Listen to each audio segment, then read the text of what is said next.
Ainda esta noite, todos vocês me abandonarão. Mateus 26, 31. Bíblia, Nova Versão Internacional. Tema da semana: Os últimos dias de Jesus. Que alegria estarmos juntos mais uma vez. Estamos chegando ao final. Esse é o nosso penúltimo encontro desta última temporada, onde estamos estudando o Evangelho de Mateus, estamos vendo como o Espírito Santo inspirou o evangelista Mateus, apresentando a Jesus Cristo, o Messias. No programa de hoje nós temos uma nova dupla que eles estarão com a gente nos 2 programas, nos últimos, e estamos trazendo aqui um casal, pastor Ranieri Salles e a sua esposa Mara Núbia. Sejam bem-vindos, é um privilégio poder recebê-los. Pastor Ranieri, comecemos pelas damas. Sim, como certo? sempre, claro. Então vamos lá. Professora Mara, que é capelã e conselheira na Universidade Adventista São Paulo, no campus em Engenheiro Coelho. Seja bem-vinda, professora. Obrigada. Uma alegria poder receber você aqui. Prazer nosso. Professora Mara, que já trabalhou junto com o pastor Ranieri em vários lugares do Brasil, né? Sim. Conhecida no Trabalhou norte. comigo e deu trabalho também. Deu trabalho para você também? E continua cuidando de você, né, pastor Exato. Ranieri? Seja bem-vindo, pastor Ranieri, que é professor da Universidade Adventista de São Paulo. Obrigado pelo convite, é um prazer muito grande estar aqui. Estamos retornando, a gente fez uma temporada, né, pastor? Foi. Quando a gente tinha um trio que ficava a temporada inteira. Foi dureza, né? Mas foi uma grande bênção, me lembro com saudade. Exatamente, junto com o Gomide e o Jolivet. Exatamente. Foi bom, né? Foi muito bom. Foi né? muito bom. A gente sempre ri do que aconteceu no off, né, pastor Ranieri? Os bastidores, né? Como aquele momento que eu esqueci seu nome. É verdade. Né? Mas hoje eu não vou esquecer, prometo. Eu não vou contar tudo que ele esqueceu também. Né? É uma alegria ter o casal com a gente, Obrigada, viu? a gente São também. 2 filhos, né? 2 filhos. Temos 2 filhos. É o Renan Renan e a Renata. e a Renata. A idade deles? 20 e 14. 20 e 14. O Renan faz engenharia. Engenharia Civil no NASP e a Renata no Nono ano. ano. Nós tivemos a alegria de trabalharmos juntos no Rio Grande do Sul. Foram bons momentos. Aqueles idos tempos, né, Gilmar? É verdade. Parece que foi ontem, pastor. É verdade. Parece que foi ontem. Vamos fazer uma oração? Pastor Ranieri, por favor. Santo Deus, com muita alegria, Senhor, estamos aqui para estudar a Tua Palavra. Suplicamos a Tua presença e a direção do Teu Santo Espírito, em nome de Jesus. Amém, Senhor. Amém. Eu quero mandar um abraço especial para você que acompanha o programa Lições da Bíblia e que talvez não faça parte de uma comunidade adventista, e dizer que você é o nosso convidado especial, sempre no sábado pela manhã, onde em todas as comunidades adventistas nós temos ali um momento que nós, em pequenos grupos, em unidades, estudamos o que é apresentado aqui no Lições da Bíblia. Eu sempre motivo, chega lá e diga assim: olha, eu sou um convidado do Lições da Bíblia, gostaria de conversar sobre o assunto que foi apresentado no programa. Você será bem-vindo. Neste momento é hora de ouvirmos a palavra do autor. Nessa temporada estamos estudando o Evangelho de Mateus e esse manual, esse guia, foi escrito pelo professor e doutor Andy Nash. Com a palavra, o autor. No primeiro século em Israel, quando um menino encontrava uma menina com quem queria se casar, ele devia primeiramente falar com o pai da menina. Ele deveria adquirir o direito de pedir a ela para se casar com ele. Ele não estava adquirindo o direito de se casar com ela, apenas o direito de perguntar se ela gostaria de se casar com ele. Então, ele deveria ir até a menina e propor a ela. Ele ergueria uma taça cheia de suco de uva e proporia a ela, oferecendo uma taça de sua aliança de amor. A jovem menina tinha que fazer uma escolha naquele momento: aceitar ou não aquele pedido. Se ela aceitasse aquele pedido, ela deveria pegar a taça e beber o suco da taça da aliança dele. Naquele momento, eles estavam noivos, mas ainda não casados. O jovem menino deveria ir para a casa do seu próprio pai e começar a construir na casa de seu pai um tipo de apartamento. Quando o menino terminasse a construção, ele não tomava a decisão de ir buscar a noiva. O seu pai é quem dizia: agora está pronto, pode ir buscar a sua noiva. Enquanto isso, quando os noivos estavam separados, o padrinho era responsável para levar e trazer os recados. Quando o pai dizia: chegou a hora de ir buscar a sua noiva, o noivo ia até a casa da menina e um trompete soava. Então a noiva sabia que o noivo tinha vindo lhe buscar, para viver com ele para sempre e sempre. Quando Jesus ergue a taça de sua aliança para os seus discípulos, eles sabiam exatamente o que Jesus estava pedindo. Jesus estava pedindo que eles fizessem parte dessa eterna aliança com ele. Jesus disse: se vocês beberem dessa aliança, eu irei embora por enquanto. Na casa de meu pai tem muitas moradas. Não se aflijam, porque no tempo certo eu voltarei para levá-los para morar comigo aonde eu estou. Lembrando a você que você pode baixar o vídeo do autor, entra aí no nosso blog, está aí o endereço, e você pode compartilhar com seus amigos e também compartilhar na sua comunidade. Sempre é interessante perceber como Deus tem guiado, iluminado a essas pessoas para que sistematizem temas da palavra de Deus. E aqui está sistematizado porque, em realidade, o guia de estudos tem um único objetivo: nos conduzir à palavra. Então, baixe, compartilhe, assista, e eu tenho a certeza que você tem aí um pequeno resumo do que a gente vai conversar aqui durante o programa. Amigos, por que o guia apresentou isso aqui na introdução?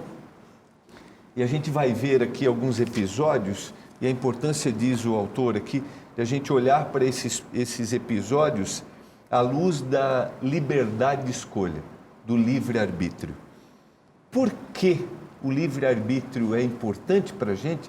E o que seria da lógica da existência humana se nós não tivéssemos liberdade para escolher? Em primeiro lugar, eu comentaria o seguinte: Deus nos criou à sua imagem e semelhança. E a intenção inicial de Deus era que o ser humano tivesse uma existência de relacionamento com ele mesmo. E um relacionamento inteligente, um relacionamento de amor, só é possível quando há liberdade. Seria muito diferente se ele nos tivesse criado autômatos, né, programados para fazer o que ele quer ou programados para seguir determinados caminhos. E definitivamente não foi assim. O amor envolve liberdade, né? O amor envolve liberdade. E essencialmente Deus é amor, então o amor, que é um atributo divino, está associado a essa liberdade. A grande prova de que nós fomos criados com liberdade é o fato de que já com Adão e Eva, Deus os deixou livres para obedecerem ou não. E se alguém tiver dúvida se eles tiveram liberdade ou não, basta ver no resultado, né? Eles optaram por desobedecer, tiveram essa liberdade. E é impressionante como Deus respeita isso. Porque mesmo, eu já falei isso em algum momento aqui nessa temporada, a presciência divina, a capacidade de Deus saber... Conhecer o futuro antes que ele aconteça, né? Não interfere na minha liberdade. Na nossa liberdade. Algumas pessoas dizem assim, mas se Deus sabia que ia acontecer, por que Deus não impediu? Por que Deus não impediu Pedro de traí-lo? Por que Deus não impediu Judas de traí-lo? Porque Deus conhece o futuro, mas Ele não interfere no futuro, tirando o livre-arbítrio humano. Isso é respeito, isso é amor. A gente aprende isso com os filhos, né? Você tem que respeitar e amá-los, independente das decisões que eles fazem. Ainda que às vezes a gente tem vontade de tomar algumas decisões. Tomar as rédeas. Exatamente. Porque a liberdade envolve risco, né? A liberdade envolve risco. Quando eu vejo meus filhos tomando uma direção ou outra que eu possa visualizar algum perigo, a vontade que dá é de interferir imediatamente. Mas a gente não vai interferir para sempre, né? Exato. Então, o amadurecimento, o crescimento, ele vem a partir do aprendizado, de saber escolher, de começar a entender, a discernir o certo e o errado. Isso vem com a liberdade, né? E existe risco? Existe. Deus correu esse risco. É interessante porque isso está ligado ao questionamento do caráter de Deus e da rebelião que um dia aconteceu no céu. A gente estudou na temporada passada o grande conflito, a rebelião entre a rebelião e redenção, a luta entre o bem e o mal. Então havia esse questionamento. Deus realmente é um Deus de liberdade que nos dá a escolha? Então isso está associado a essa rebelião. O próprio Jesus, como homem, como Deus e homem, ele exerceu a sua liberdade e o seu livre-arbítrio quando ele escolheu morrer por nós. Ele podia escolher não morrer, não sofrer, não passar pelo que ele passou. Então, a gente sempre pensa no livre-arbítrio relacionado ao homem. Exatamente. Mas a gente esquece de que Jesus usou o livre-arbítrio para escolher nos salvar. Ele não era obrigado. Especialmente no Getsemane, né? Quando a pressão foi tão grande, foi tão intensa sobre Cristo, que ele esteve a ponto de recuar, né? Tanto que ele ora ao Pai pedindo, se for possível, passa de mim esse cálice. Então, foi uma luta intensa, mas ele exerceu ali o poder da escolha, né? Ele escolheu não recuar. Aí você vê o paralelo, né? Onde Adão falhou, exercendo negativamente o livre-arbítrio, escolhendo desobedecer, Cristo venceu. Esteve na mesma condição de também desobedecer ou de não seguir a vontade de Deus, e ele fez o contrário do que Adão fez. Então sempre a liberdade está associada a um limite e uma escolha.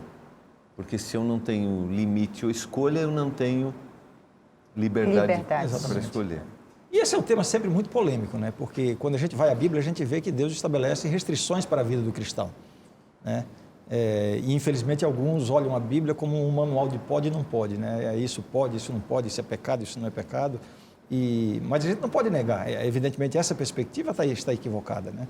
Mas a gente não pode negar que a Bíblia estabelece restrições para a vida cristã. Só que quando a gente vai analisar, todas as restrições que Deus impõe sobre os seus filhos não são para tirar a liberdade deles, e sim para promover a liberdade, né? Não existe nada que Deus proíba ou que Deus peça que não se faça, que seja algo que, se fosse feito, trouxesse algum benefício. Então, até as restrições... Vamos repetir essa frase, porque ela é importante. Não há nada que Deus proíbe, não sei se eu vou lembrar as palavras exatas, mas não há nada que Deus nos proíbe que, se fosse feito ou realizado, se nós não obedecêssemos, nos traria felicidade. É um exemplo simples, né? Não matarás. Então, Deus está tirando a minha liberdade, eu quero ter a liberdade de matar. Puxa vida, quem mata vai perder a liberdade, né? Não furtarás, não dirás falso testemunho, né? Não adulterarás. Estou falando aqui dos 10 mandamentos, mas de todos os mandamentos da Bíblia. Tudo aquilo que Deus orienta para você seguir não deve ser visto como uma restrição, como uma limitação da liberdade, e sim como coisas que de fato vão promover a liberdade, né? Na própria questão da árvore do jardim, né? Ele falou de todas comereis. Então, ele deu centenas ou milhares de opções para uma restrição fazer, somente, e uma restrição, de porque aquela árvore do jardim comerás livremente. traria prejuízo. Muito bem lembrado. Interessante. As frases são porque o pessoal gosta de anotar. né? Só para lembrar, você lembra que a gente... Você sabe o que eu estava lembrando? Nós fizemos uma temporada sobre lei, eu acho. Não lembro? Acho que foi um tema sobre lei, lembra? Exato. E esses dias eu encontrei um casal que disse, pastor, aquele programa, e aí citou, o pastor Ranieri estava presente, nos ajudou a entender, por isso que eu lembrei agora, que as restrições, as leis que Deus coloca, não devem vir como um peso sobre a gente. Como uma bênção, Exatamente. né? Na verdade, esse é o esforço do inimigo de Deus, convencer o ser humano de que a vida com Deus elimina a liberdade, né? Mara lembrou muito bem quando ela citou aí a ordem de Deus para Adão e Eva, né? De toda a árvore do jardim comerás livremente, menos de uma. Então, vida com Deus envolve muita liberdade e poucas restrições. E aí aparece o inimigo e diz assim, é verdade que... A vida com Deus envolve muita liberdade e poucas restrições. E as restrições são para assegurar a liberdade. Aí vem o inimigo de Deus e tenta confundir, né? É verdade que Deus disse que vocês não podem comer de toda a árvore? Vejam que ele enfatiza a restrição. Deus enfatiza a liberdade e o inimigo enfatiza a restrição. É por isso que para muita gente, infelizmente, pelo pouco conhecimento da Bíblia, para muita gente, religião é um elemento que tira a liberdade, quando é exatamente o contrário. Nós poderíamos dizer que essas restrições, em realidade, se eu quebrar, né? exatamente, senão eu viro um prisioneiro. É uma proteção para você não virar escravo. Exatamente. Compara com a própria lei humana, a lei civil, né? Não matarás. Se você mata, como ele deu exemplo, você se torna prisioneiro. As restrições de Deus é para que nós sejamos livres. A própria Bíblia diz que a lei é da liberdade, é chamada de lei da liberdade. E de alguma forma também essa liberdade vai servindo como um aprendizado. A gente citou o exemplo dos filhos.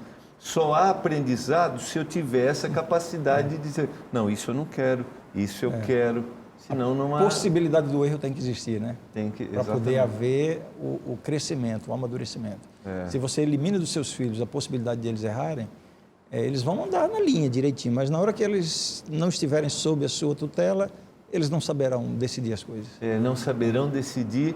E será que vão realmente viver em amor? Exatamente. Vão se sentir vão estar bem vão estar com a felizes. gente? Aí voltando para a lição, a gente vê que Jesus foi levado a um ponto em que ele pôde demonstrar que ele seguiu o caminho da cruz por livre escolha. Por livre escolha. Muito bom. Vamos considerar alguns aspectos aqui. O primeiro texto, eu quero fazer referência a você que talvez não tenha seu guia de estudos. O texto bíblico é Mateus capítulo 26, verso 1 a 16. Tem uma história muito conhecida, Mateus 26, 1 a 16, que é aqui exatamente dos versos 6, Mateus 26, 6 a 13. É isso? Isso mesmo. Estando Jesus em Betânia, em casa de Simão, o leproso, aproximou-se dele uma mulher trazendo um vaso de alabastro cheio de precioso bálsamo que se derramou sobre a cabeça, estando ele à mesa. Vendo isso, indignaram-se os discípulos e disseram, para que este desperdício? Pois este perfume podia ser vendido por muito dinheiro e dar-se aos pobres. A liberdade da mulher em ungir ao Senhor Jesus, em oferecer aquele perfume. Por quê? Qual foi a motivação? E aí, qual é a motivação para a gente seguir, escolher o Senhor Jesus? Motivação é o muito receber provoca um espírito de gratidão. Ela era uma pessoa grata. E a gratidão fez com que ela fosse além, com que ela transbordasse. Quer dizer, aqui é um simbolismo até, esse perfume que transborda, porque a Bíblia diz que nós somos, né, perfumes de Cristo. Então, é o amor de Cristo que transbordou na vida daquela mulher e ela fez com que aquele perfume caro, né, que não era um desperdício, mas era, como Jesus falou, era o símbolo daquilo que estava preparando ele para a sepultura, que estava preparando ele para a morte. Né? O contexto em que essa história aparece é bem no contexto de preparação para esses últimos dias da vida de Jesus que a gente está estudando. Né? Então, muito recebeu, muito deu. Quanto mais gratos nós somos, Gilmar, mais nós entendemos o amor de Deus por nós. E quanto mais entendemos o amor de Deus por nós, mais nós somos gratos. É uma via de duas mãos. Muito bom. Nós vamos para o intervalo. Eu sei que o pastor tem um comentário para fazer. Guarda aí. Você não vai esquecer. Você está acompanhando o programa Lições da Bíblia. Nós voltaremos já.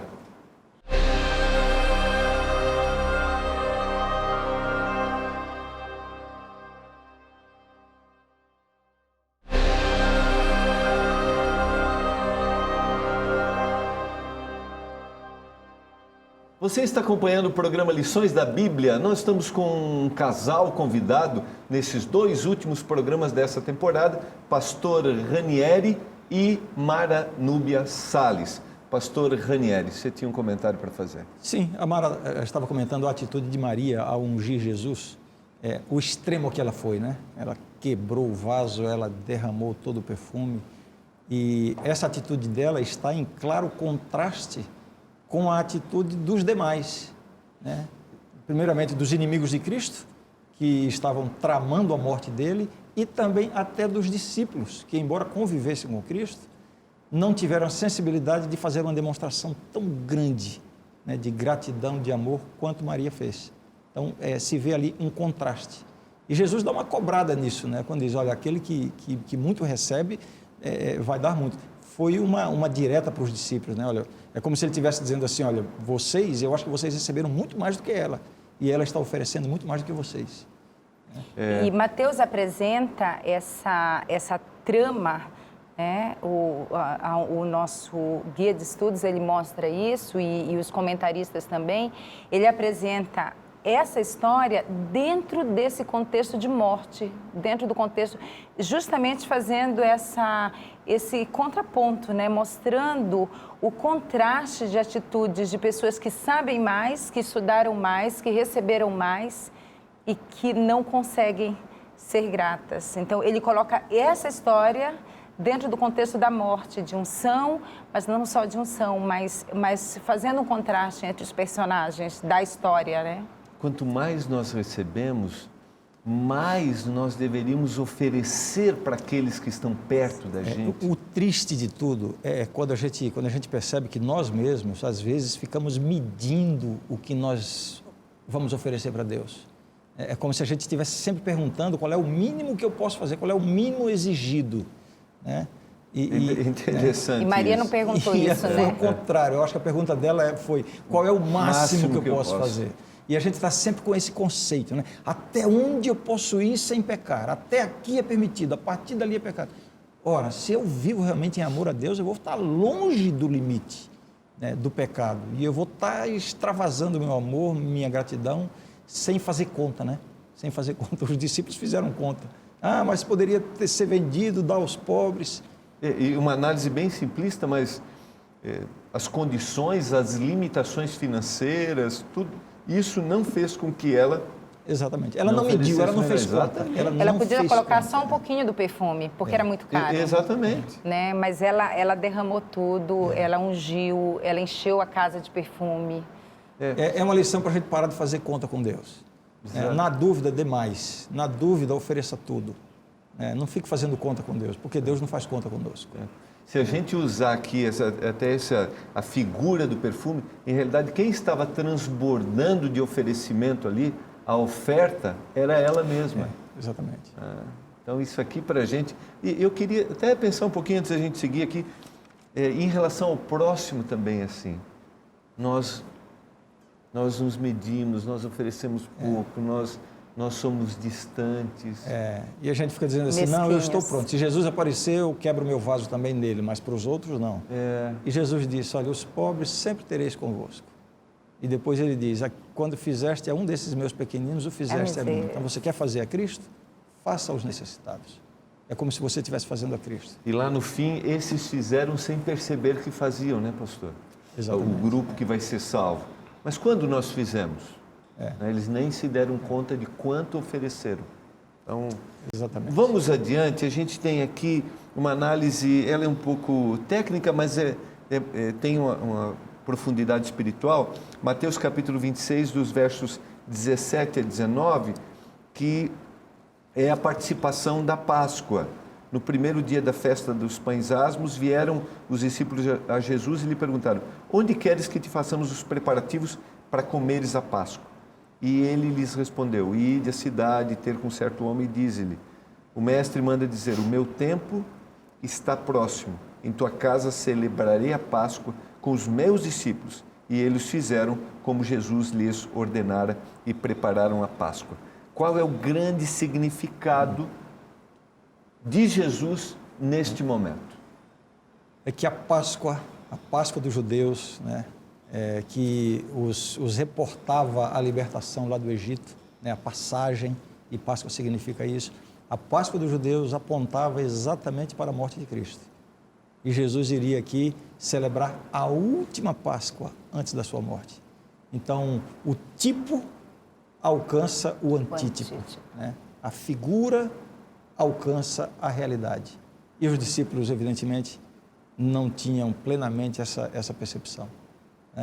Durante todo aquele período, cada sacrifício oferecido, ou cada Páscoa que eles participavam, apontava para esse momento, né? Momento. Era a antiga aliança e a nova aliança, né? E quando Cristo morreu, né, que foi nessa semana findando a Páscoa, foi exatamente no dia Todos os dias eram oferecidos sacrifícios, mas havia um dia que era o dia oficial, né? E interessante que em todas as coisas que Cristo cumpriu, sendo esse cordeiro, né, que a partir daquela data, aquelas cerimônias, que eram cerimônias que apontavam para a vinda desse Messias, elas teriam então o seu cumprimento, né, na pessoa de Cristo, o Cordeiro de Deus que tira o pecado do mundo.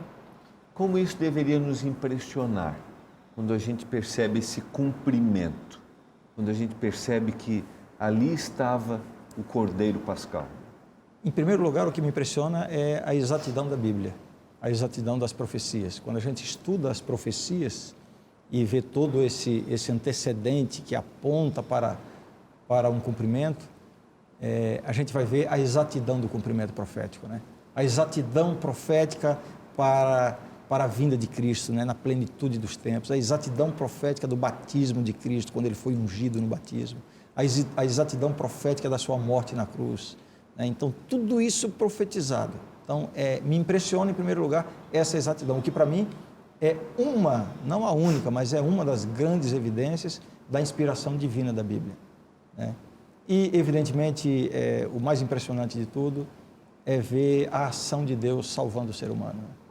Deus não foi só aquele pai que lá no começo deu uma palavra de conforto, de consolo para Adão e Eva. Não, a partir daquele momento da queda, Deus começou a agir. Deus começou a agir. Ao longo dos dias, ao longo dos séculos, dos milênios, Ele foi agindo. E aqui chega o momento que é o auge da ação de Deus para a salvação humana, né? O momento da cruz, propriamente dito. E essa ação, ela é contínua, e a gente vai ver no programa da semana que vem, ela continua no santuário celestial, porque a grande intenção é salvar a todos, todo ser humano. Que o Senhor não tem prazer que ninguém se perca. Aí mostra a questão da fidelidade de Deus, né? Não só em cumprir aquilo que Ele prometeu, não só em cumprir e enviar o seu Filho, mas ir até o fim, né? Ele podia não ir até o fim, e Ele foi fiel. É interessante esse aspecto, de não só cumprir, mas ir até o fim, né? Até as últimas consequências. As últimas consequências, e cumprindo até dias, porque era o dia oficial da Páscoa, né? Quando foi a morte, quando realmente era o dia que era considerado o dia oficial, né? Além daquela semana de festas, de sacrifícios, e tudo se cumpriu assim, como se fosse um reloginho, né? Assim, nos seus segundos e minutos da história da humanidade, tudo se cumpriu, né? Quando a gente vê a profecia das 2.300 tardes e manhãs que o Rani, né, falou, a questão dos dias, da semana, o sacrifício que seria feito, né, a perfeição e o poder de Deus, né, em dar ao pecador, aquele que acreditou no sacrifício, em dar ao pecador a certeza que ele daria o poder para que, através do sangue de Jesus, nós pudéssemos ser vencedores sobre as tentações. Essa história, ela se transfere para a gente. O compromisso, mas o ir até o fim. Às vezes nós somos muito bons em iniciativas, mas muito maus em, perdão do português, em terminativas. Né? É isso aí. E na vida cristã é assim. Também, né? Sim. Grande verdade, sabe, Gilmar? Deus não desiste. Deus não desiste. Muitas vezes a gente está nos últimos passos de uma trajetória e a gente acha que o caminho se fechou, que as portas estão todas fechadas. Quantas vezes nós chegamos em situações em que ficamos a ponto de desistir, e muitos desistem. Desistem de um projeto, desistem do casamento, desistem da família. Alguns chegam a desistir da vida. Se nesses momentos nós tivéssemos um pouco mais da percepção de que Deus não desiste, né, nos momentos mais difíceis da vida, nos momentos mais escuros, você pode recorrer a Deus porque Ele não desistiu de você. Né? Então, para mim, sabe, a Páscoa, né, essa Páscoa, que culmina com a morte de Cristo, é a assinatura de Deus nesse contrato que Ele faz com a humanidade. Né? Eu não desisto, eu vou até o fim.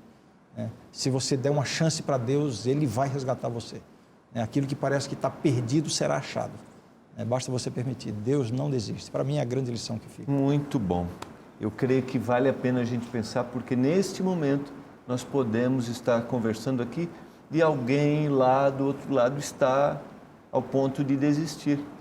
Por alguma decepção, por alguma dor, alguma perda, está aí. As pessoas esquecem o poder que Deus dá. A salvação em Cristo não é só o resgate do pecado, é dizer, filho, eu te resgato, mas eu te dou o poder de continuar comigo, né? A gente esquece isso. É uma boa frase para a gente sublinhar essa. Esse resgate não é um resgate só do pecado, mas é o poder para que a gente continue na estrada, entendeu? Até a volta dele. Muito bom. Vamos só dar uma explicadinha rapidamente dos versos 26 a 29, que são os símbolos da Santa Ceia. É uma informação, mas eu creio que é importante. Mateus capítulo 26, 26 a 29. Enquanto comiam, tomou Jesus um pão e abençoando partiu e deu aos discípulos. Tomai e comei, isto é o meu corpo.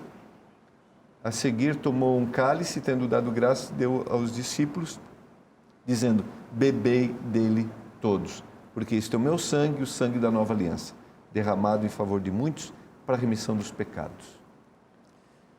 Aqui Jesus, mais uma vez, coloca a cruz no centro.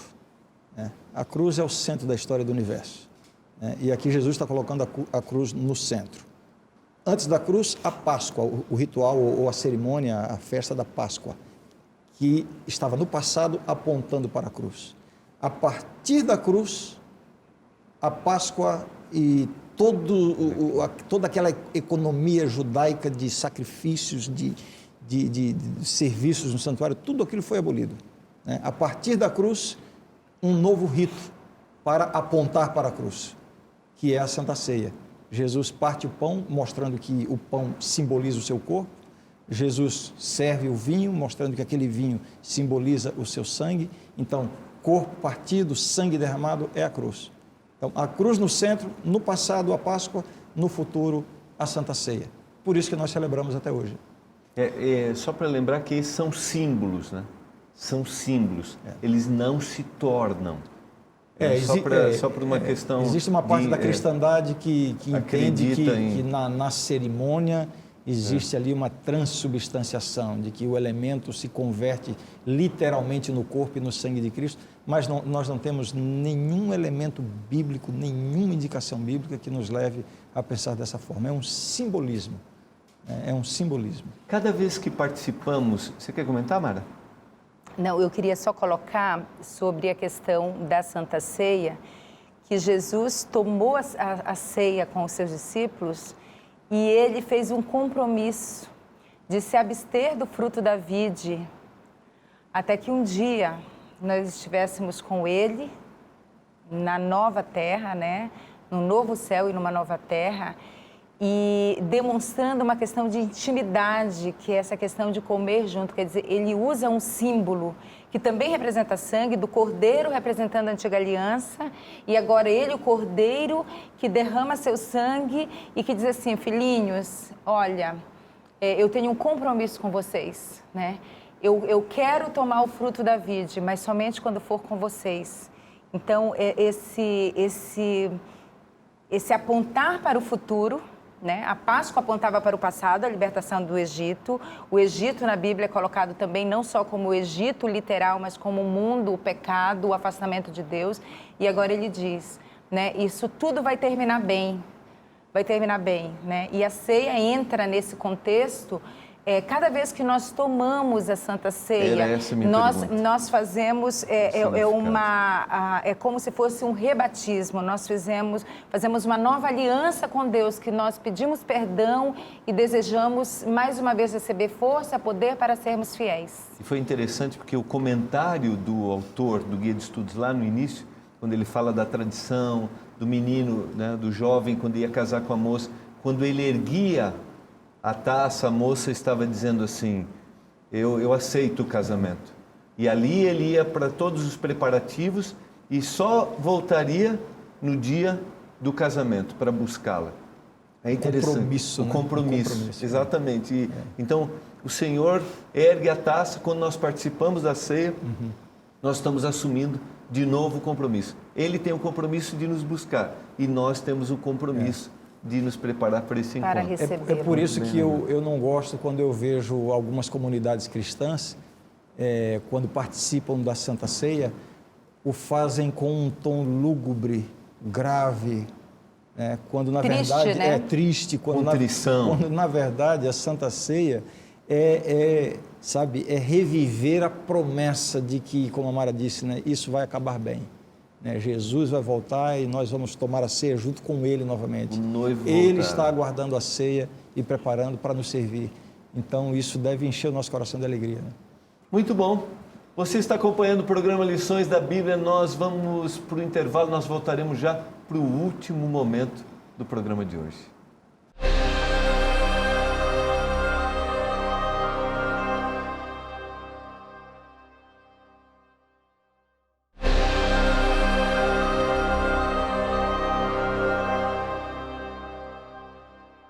Voltando para o nosso último momento, nós vamos correr aqui porque nós temos algumas coisas muito interessantes para a gente compartilhar contigo.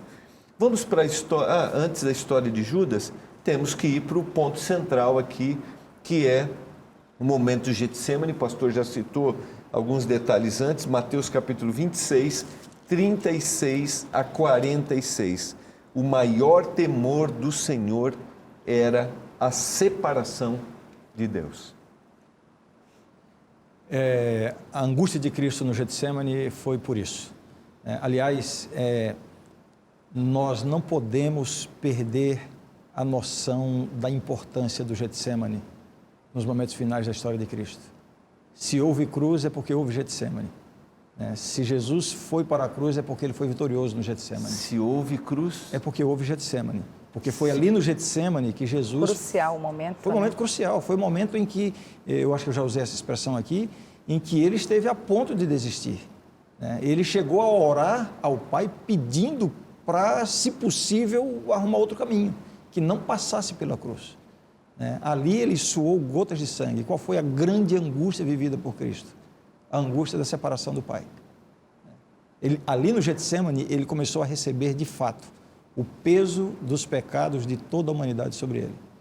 E o pecado causa separação entre o pecador e Deus. E Jesus, que era inocente, não era pecador, experimentou essa separação. Começou ali no Getsemane. E ali ele teve a possibilidade de recuar, mas ele escolheu não recuar. Às vezes nós queremos escolher outros caminhos e não podemos escolher outros caminhos. Não devemos escolher outros caminhos. Você colocou aí essa questão... O Senhor escolheu aquele caminho. Muitas vezes nós não temos opção. Esse é o caminho, não tem. O caminho é de cruz. Nós falamos da questão do livre-arbítrio no início e exemplificamos esse momento do Getsemane. O caminho com Deus é um caminho de alegria interior, mas de cruz exterior. De paz interior, mas de filhos que se levantam contra pais. Jesus disse, eu não vim trazer paz, eu vim trazer espada. Então, há caminhos que nós não temos como fugir deles. Jesus só tinha um caminho para a salvação, do ser humano. Ele podia sair, porque ele não era o culpado.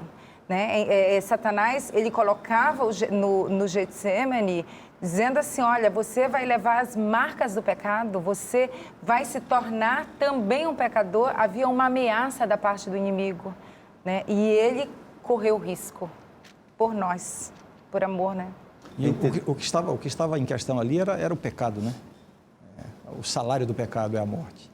De todos que pesava sobre ele. Então Jesus teve ali uma batalha por causa do pecado. Agora sim, a batalha de Cristo com o pecado ou contra o pecado é diferente da nossa batalha. A nossa luta contra o pecado é por causa da nossa inclinação para o pecado. A luta de Cristo contra o pecado é por causa da sua aversão contra o pecado. Daí o sofrimento dele, a angústia dele por essa separação. Nós não sofremos tanto quando nos sentimos separados de Deus. É possível até que gostemos um pouco. Interessante esse raciocínio. A gente até gosta um pouquinho, nós temos a tendência de desfrutar um pouquinho da nossa separação de Deus, para fazer aquilo que a gente gosta. Com Cristo era exatamente o contrário, a sua natureza completamente inocente, um ser puro, o afastamento de Deus era a pior coisa. Então, por isso que eu disse, a luta dele contra o pecado, diferente da nossa, que vem por causa da nossa inclinação, a dele era por causa da sua aversão contra o pecado. E ele quer implantar isso na gente. É restauração, né? Exatamente, e essa aversão, para que a gente tenha esse sentimento. Quando vier sobre nós a tentação, a vontade de pecar, eu não posso estar separado do meu Deus. Ele quer fazer exatamente isso com a gente. E essa aversão é possível quando você tem uma comunhão íntima com Deus, quando você é amiga de Deus, você começa a olhar para a obra do inimigo e dizer assim, como ele é sujo. Como ele é sujo. Eu não quero participar dessa sujeira. Mas isso só acontece quando você tem intimidade com Deus. Se você não tem, como o Rani falou, você gosta, você quer estar, você tem prazer e cada vez você se torna pior. É porque o Espírito Santo é que vai gerando isso na gente. Opera em nós, o querer e o efetuar segundo a sua boa vontade. O processo acontece lá, o mesmo processo da cruz, porque o meu eu deve ser crucificado. Então, e agora o Senhor quer implantar em mim essa nova natureza, essa aversão. A angústia de Cristo no Getsemane não foi por causa da morte iminente, não é porque ele iria morrer em seguida, né? A sua angústia foi por causa da separação do Pai, né? E nós temos indicações de que o inimigo de Deus estava ali insinuando que a separação que seria estabelecida seria definitiva. Que uma vez que a culpa dos pecados da humanidade fosse posta sobre ele, ele estaria definitivamente separado do Pai. E isso para a natureza de Cristo como suportar isso? Aí foi a razão da sua angústia. Agora, o impressionante é que ele cedeu, ou seja, ele escolheu, né? Cedeu à vontade de Deus, ele não fugiu da vontade do Pai. Extremamente reflexivo para a gente clamar, para a gente ser amigo de Deus, como você citou, né, Mara? Para que o Espírito de Deus coloque na gente cada dia, essa aversão ao mal, para que a gente seja realmente transformado. E graças ao sacrifício, graças a essa escolha, isso é possível hoje. Vamos adiante. Eu queria que vocês considerassem, nós temos os dois personagens, não tem como a gente falar... Não tem como falar de um sem falar do outro, Exatamente. Né? Quando a gente vai falar dos últimos momentos da vida de Jesus, a gente sempre cai na história dos dois, não tem. Judas, para mim, é o filme, comentei aqui com vocês em off, é o filme que eu gostaria de um outro final. Não sei se vocês já assistiram um filme com aquele final, não, eu gostaria que fosse outro. Esse é esse sentimento que eu tenho. Vamos considerar um pouquinho? Vamos. Porque os dois estão muito próximos, né, de Jesus. Eu às vezes fico me perguntando... As histórias são muito... Eu às vezes fico me perguntando quem fez pior, Judas ou Pedro? E, sinceramente, eu não tenho uma resposta muito clara. Quem fez pior? Tudo bem, o final de Judas foi aquele. E o pior? O de Pedro foi diferente. Mas a atitude deles, de ambos... E considerando que ambos foram advertidos por Cristo, prevenidos antecipadamente, Satanás queria dominar a ambos. É interessante que Deus vai trabalhando com os dois. Jesus uma hora fala dos 12 e diz, e um dos 12 é um diabo, já apontava para Judas. Lá na ceia, Jesus disse que aquele que iria traí-lo estava pondo a mão no prato com ele, quer dizer, identificou a Judas, o advertido. Da mesma forma, Jesus disse a Pedro, olha, antes que o galo cante, você vai me negar 3 vezes. E Pedro, não, jamais farei isso, ainda que todos te neguem, então eu jamais farei isso, sou capaz de qualquer coisa, menos se negar. Quer dizer, a condição de ambos era muito semelhante, muito semelhante. E a atitude de ambos, sinceramente, eu não sei qual é a pior. O que você acha, Mara? Eu acho que Pedro errou mais. Aos olhos humanos, Judas, você não vê Pedro dizendo assim, eu estou arrependido, eu pequei, né? Contra um sangue inocente. Você não vê Pedro... Judas disse isso, né? Exatamente. Judas disse isso, mas você não vê Pedro dizendo isso. É isso que eu estou dizendo. Então, Pedro, ele ele não aparece no cenário comparecendo diante das autoridades e jogando as moedas. Tudo bem que ele não tinha as moedas, mas mostrando o contexto, ele não chega lá na casa de Caifás ou de Pilatos ou em outros lugares dizendo assim, olha, Não, ele foi tocado por um olhar. Então, comparando os dois, a impressão que a gente tem é que Pedro, ele foi pior que Judas. Ele agiu de forma pior em que sentido? Ele não só para duas criadas diferentes, ele negou a Jesus, mas depois ele blasfemou e ele jurou, dizendo que não conhecia Cristo. Né? A gente condena Judas porque ele vendeu Cristo por 30 moedas de prata. Né? A impressão que dá é que Pedro fez por menos. Pedro desembaiou uma espada diante dos soldados, mas ele negou a Cristo para uma criada. Qual era a autoridade? Que necessidade ele tinha de negar a Cristo diante de uma pessoa sem autoridade nenhuma? Ele não tinha a menor necessidade. Agora, por que a gente está fazendo esse contraste aqui, né? Ou essa comparação? Para mostrar que existe salvação. Né? Para todos. Para todos. Os dois tiveram a mesma oportunidade. A mesma oportunidade. As investidas foram para os dois. E aí vai estar a grande diferença. A gente tem uma personalidade extremamente instável, que era o caso de Pedro, e uma outra personalidade, aparentemente, não dá para a gente, muito mais assim... Equilibrada. Né?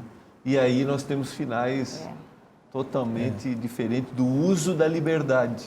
Eu já tinha ouvido pessoas falarem assim, Jesus precisa de testemunhas e não de defensores, né? Já tinha ouvido, mas eu nunca tinha pensado nessa frase comparando Judas e comparando Pedro. Quer dizer, diante dos soldados, por que ele estava lá sem querer aparecer diante das pessoas que ele era do lado de Jesus, né? Ele queria defender a Jesus com os soldados lá no Getsemane, diante de mais de 600 soldados. Mas ele não queria testemunhar para uma pessoa que hierarquicamente tinha uma função inferior que um soldado romano, que inclusive estava... Então, fazendo essa comparação, a gente vê que os dois tiveram o toque do Espírito Santo durante a vida deles com Cristo. Foram 3 anos de Jesus dando para Judas, não indiretas, diretas. Ele não falava para os discípulos para não expor, porque Jesus não expõe os pecadores. Mas ele falava, como ele falou na casa de Simão, os pobres vocês sempre vão ter com vocês, né? Então, ele querendo dizer, Judas, eu sei que você está com esse interesse, porque você quer pegar, né? O problema de Judas qual era? Pedro era a presunção e Judas o que era? Cobiça, né? A cobiça. Para os dois tem cura, né? Só que a diferença está nas pessoas, quem quer a cura e quem não quer. Interessante que no final da história de ambos, porque a gente pode ver o paralelo, né? Ambos seguindo a Cristo, ambos participando do ministério de Cristo, né? Ambos revelando o seu caráter ao longo da jornada. Quantas vezes Pedro demonstrou a atitude presunçosa dele em diversos momentos e quantas vezes Judas demonstrou a sua cobiça também ao longo do ministério. E no final, ambos caem, ambos são confrontados exatamente no seu ponto mais fraco. Judas vendendo a Cristo por 30 moedas de prata, a sua cobiça. Né? E Pedro lá, primeiro, desembaiando a espada e dizendo que querendo defender a Cristo, pouco tempo antes dizendo que ainda que todos negassem, ele jamais negaria, e finalmente ele nega, ele é confrontado com o quê? Com a sua presunção. Né? Ambos caem. E nós sempre seremos tentados e confrontados com aquilo que a gente tem. Com a nossa maior fraqueza. Com a nossa maior fraqueza. E eu vejo aqui, no caso de Judas, que ele vai, você citou, ele vai revelando ao longo do tempo, ele vai revelando quem ele era. E o fato de beijar o mestre, o amigo, aquele que esteve ao lado dele, revela sabe assim, é uma coisa diabólica. Exatamente. Né? É uma coisa diabólica. Ali, naquele momento, ele já estava rendido ao diabo. Ele já havia vendido a sua alma. Ele já havia se entregue completamente ao controle do inimigo. Daí a sua atitude. Agora, chama a minha atenção como Deus age em nossa vida para nos confrontar exatamente em nossos pontos fracos. Né? Sabe o que mais me impressiona na história de Judas? É que ele sofria da cobiça ele era desonesto, ele fazia tudo aquilo e Jesus continuava permitindo que ele cuidasse das finanças do grupo. Se eu fosse escolher um tesoureiro para trabalhar comigo, não seria alguém com esse caráter. Seria o mais honesto, né? Mas aí a gente vê Jesus justamente permitindo que ele seja confrontado com a sua fraqueza para ver se ele reflete, né? E isso acontece conosco. Algumas vezes, nós seres humanos aqui, né, de carne e osso como eles eram, Jesus permite que os nossos defeitos apareçam para as pessoas, porque quando Ele fala só com a gente, na nossa consciência, no nosso coração, parece que a gente não acorda. E quando Ele permite que esse defeito venha à tona e nós somos flagrados, né? Vamos dizer que eu tenha a tendência de roubar e eu seja flagrada no meu roubo, Jesus permite isso, Satanás quer isso, mas Jesus permite, ele não me induz a fazer, o inimigo me induz a fazer, mas ele permite para dizer, filha, olha, né, eu já falei no teu coração... É o tratamento de choque, né? É o tratamento de choque. Você já não há foi aprendizado pego, se não tiver essa opção. Essa confrontação, você vê que no ministério de Cristo ele confrontou, porque justo Tomé não tinha que estar presente quando Jesus apareceu para os discípulos depois de ressurreto. Agora, sim, se né, pode que o problema dele era incredulidade. Por que Judas tinha que ser o tesoureiro? Né? Por que Jesus colocou cada um deles em momentos que os seus defeitos pudessem aparecer? Eu ia perguntar, qual foi a grande diferença e o que essa grande diferença me ensina para que eu vença, para que eu não caia, para que eu não seja um Judas? O que fazer? Primeiro, e nem um Pedro que abandone, né? Mas um Pedro arrependido. A primeira coisa é não achar que nós podemos chegar a um ponto em que vamos estar... imunes ao pecado. Okay. É a consciência da minha fraqueza, da minha debilidade, da possibilidade de queda. Então, quando eu tenho esse sentimento, isso me gera dependência de Deus. Eu vou buscar a comunhão com Deus nos momentos que eu me sinto mais fraco. Então, a presunção, ela nos afasta disso. Agora, com relação à atitude posterior de ambos, a gente vê a grande diferença, né? Judas se entristeceu pelo que fez? Sim. Pedro se entristeceu também? Sim. Qual a diferença? A tristeza de Judas foi por causa das consequências. Ele perdeu o grande partido, né, que foi Jesus ser condenado, porque ele queria o estabelecimento do reino de Deus e ele tem uma posição de privilégio, de prestígio, né? Talvez até uma honra extra por haver facilitado as coisas para Cristo, né? Já Pedro, ele se sentiu triste pelo fato em si, ter negado o seu mestre. A tristeza pelo pecado e não pelas consequências. Eu acredito que até Pedro ali definitivamente, aí ele reconhece verdadeiramente quem era o mestre. Quero agradecer muito, nos encontraremos na semana que vem no último programa da temporada. Vamos agradecer a Deus, oremos. Pai do céu, obrigado pela Tua palavra. Obrigado porque o Senhor está constantemente nos alertando, nos orientando para a salvação. Amém. Que o nosso ouvido seja sensível à voz do Espírito Santo.